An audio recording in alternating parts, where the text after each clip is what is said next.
Le 18 juin 2021, Cédric Jubilard a été arrêté puis incarcéré à la maison d'arrêt de Cesse près de Toulouse, accusé d'homicide par conjoint.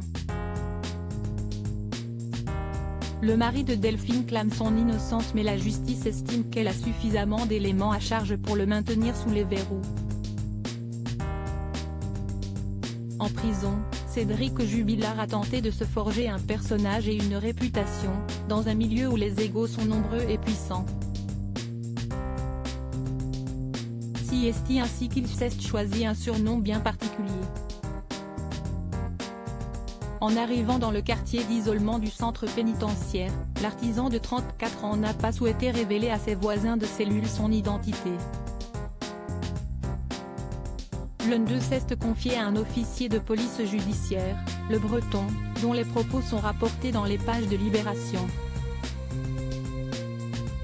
On apprend ainsi que Cédric Jubilard s'est présenté comme Jon Snow, pas moins que le grand héros de la saga médiévale et fantastique de Georges R. Martin. Mais il s'est fait griller dès le premier tour, on le connaissait de la télé, précise alors la source, pleine de malice. Alors quitte à être grillé parce qu'il est passé au JT sur le petit écran, autant en jouer. Il semblerait que l'époux de la disparue de Cagnac Lémine a pris un malin plaisir à se prendre pour une star, conscient de la médiatisation de l'affaire.